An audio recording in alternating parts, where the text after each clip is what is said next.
Welcome to the Hive Institution. I'm Dr. Michael Barker, founder and head scientist. The Hive Institution has the best and most advanced mental and physical medicine the world has ever seen, all exclusively within the walls of this house. Here at Hive, we aim to help people of all ages overcome the deepest of emotional traumas and severe psychological issues. One such method of treatment is the revolutionary hummingbird procedure. This procedure is inspired by the speed of a hummingbird's heartbeat within a minute, and is designed to keep the human heart beating for a longer period of time than the common human life expectancy. This treatment has successfully been utilised on people suffering from mental illnesses and also on those simply wishing to prolong life.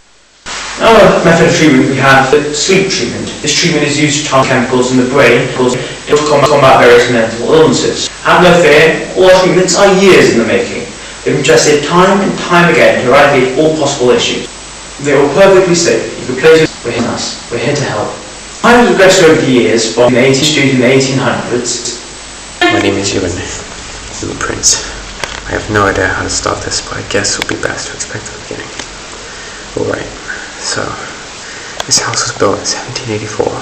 At first, it was used as a quarantine building for victims of contagious diseases. They left alone here until they died. They'd have no food, no clean water, cut off from the outside world. It was closed down in 1805 after being deemed too morbid to be kept open. In 1829, the house was bought by Michael Barker, a young doctor in London. After that, no one really knew what went on in here, just that since he arrived, people began going missing.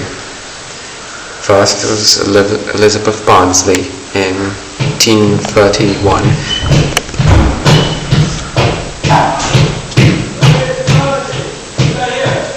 Then in 1842, Thomas Finlay, closely followed by Eva Sloane in 1893. It was strange, the tension between the victims, nothing.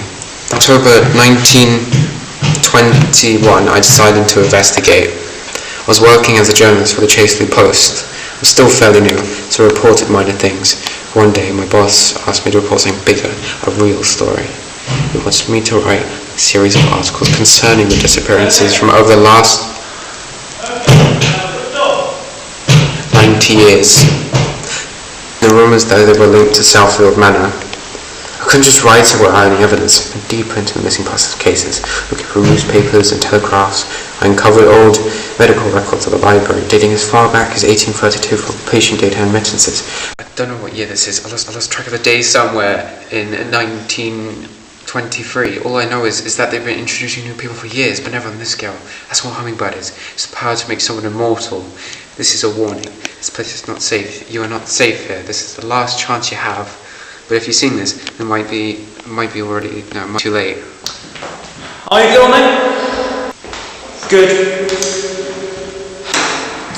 Subject 0, test 94. The date is the 12th of January, 1853. And time is 12:46 p.m. Are you ready, Miss Barton? Yes, sir. Good. Let's commence. Commencing walls.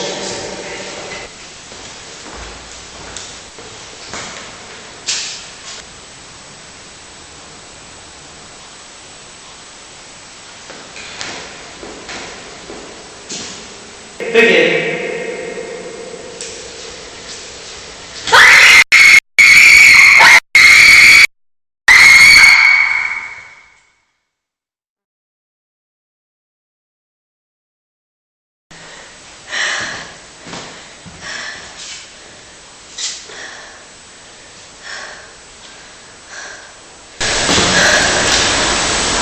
Please!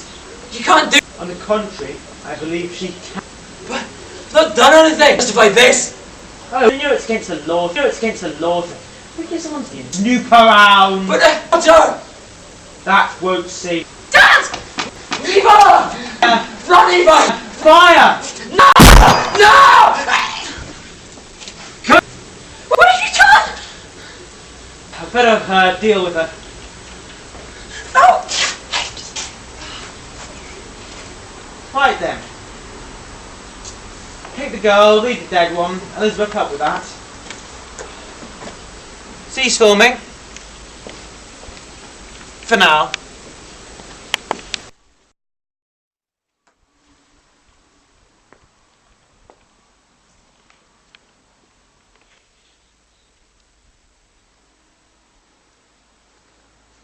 With this particular patient, we had to change the order in which we usually complete the procedures.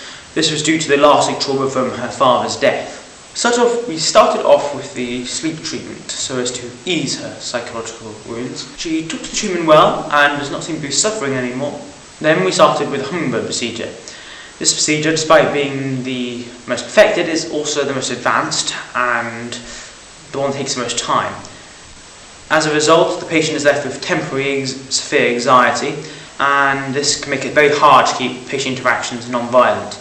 Luckily, however, we appear to have struck our luck with Miss Sloane, as we've not yet had any trouble keeping her with the other patients. Tomorrow, we begin with the electrotherapy. Our final headline for the night: local man, Mr. Ewan Prince, has been gifted the opportunity to investigate the goings-on at Southfield Manor Care Centre as his first big story at the Chaseley Post. The young journalist will be investigating whether the facility has anything to do with the disappearances of several teenagers over the last 100 years. Mr. Prince is set to start his investigation next Saturday, and his article is anticipated for release on November the 7th of this year. Now, on to the weather. We'll be expecting some sunny spells, interspersed with rain over the next week. Good evening. This is the news on January the 1st, 1922. Mr. Ewan Prince, upcoming journalist with the Chaseley Post, was reported missing yesterday. This news comes following Prince's investigation into the cases of 3 missing adolescents: Elizabeth Barnsley, Thomas Finlay, and Eva Sloane, and their connection to the Southfield Manor Care Centre. Many people find this occurrence strange and can't help but to wonder whether it all became too much for the young reporter, or if he has just joined the misfortune of the missing.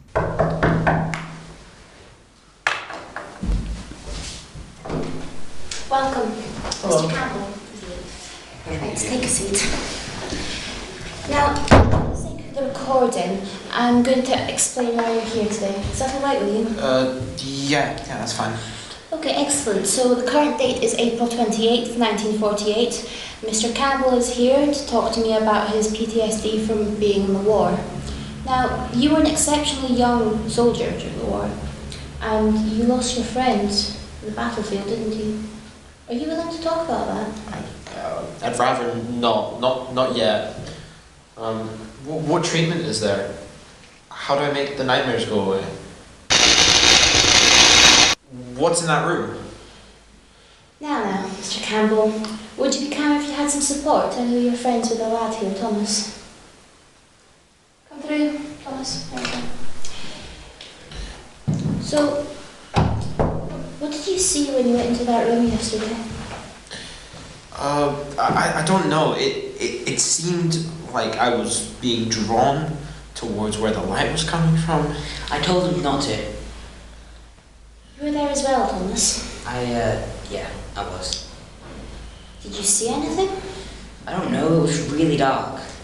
But Mr. Campbell said there was a light. When we walked into the room, the light, it just disappeared. And what do you think that was? I don't know, I didn't do or see anything. Okay, well, clearly the support isn't going to help today. Thomas, just go. I'm sure Dr. Barker's got some errands for you to run. Okay. Lovely. Now, Andrew, what did you see in that room that reminded you of your time? Mr. Campbell, this type of therapy requires you to tell us everything. I don't know. It's as Thomas said. It was dark. I didn't see anything. Right. Well, do you remember anything? Anything at all? No. It's as if my memory is gone. Have you told anyone about the incident? Did anyone see you going in or out? What's that to do with it? Why would that matter? What's in that room? It's not any of your concern, Mr. Campbell. Okay, I believe Dr. Barker's got some medicine upstairs he can deal with you. Go to your dormitory. Thank you.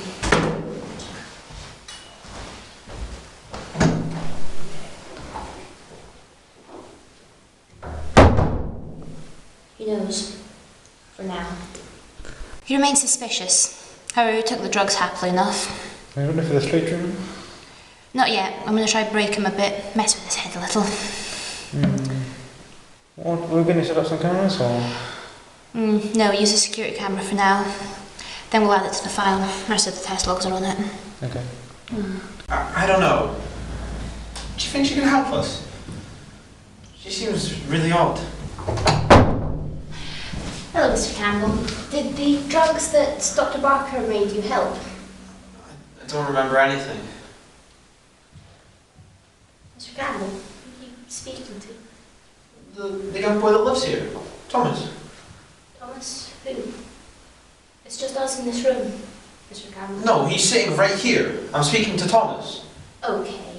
I believe this shows that your new therapy requires the drugs that Dr. Barker prescribed. Wait, no, I didn't agree to this. Oh, it's alright. It's just a simple injection. Let me leave. Trust me, this will make it all go away. What do you mean, all? The nightmares, the bombs, the explosions, everything.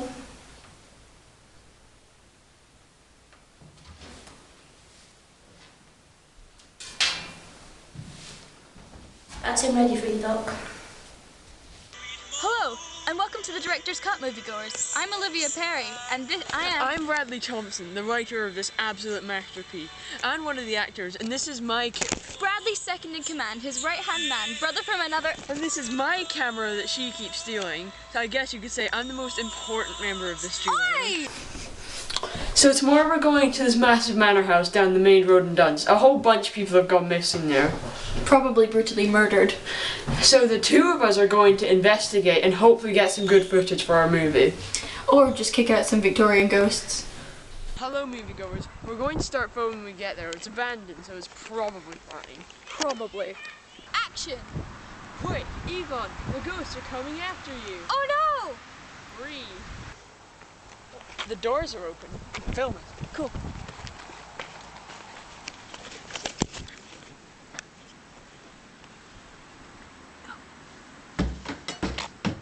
Bradley?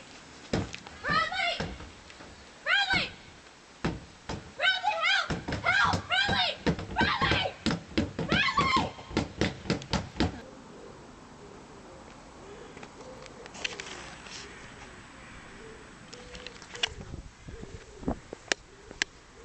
Hello and welcome to Case Closed. Today we reinvestigate an unsolved case, the disappearance of 86. I'm sure you all remember the two children that went to Southfield Manor on a hunt for ghosts and the harrowing story of the one that returned. Now in an exclusive report we'll reopen the case and speak to the individual that escaped the clutches of the supposedly cursed house. So, 5 years ago, you and your friend Bradley Thompson went to investigate Southfield Manor. Why? I don't know. It seemed as if we were drawn to it. There was something magnetic about it, and we were looking for adventure. What happened to Bradley? What did you see?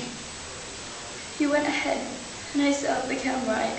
I never saw anything, just the door closed behind him. But neither the camera nor Bradley were found. The house was empty. I know. I saw him open the door, and I saw it slam behind him, and I couldn't reach him in time, and trust me, I tried, and I was screaming for help, and he was screaming for me, and then it stopped, and I just ran for help. And as we all know, the house was searched, and no trace of Bradley Thompson was found. Last week we interviewed the surviving Southfield mystery kid, Olivia Perry.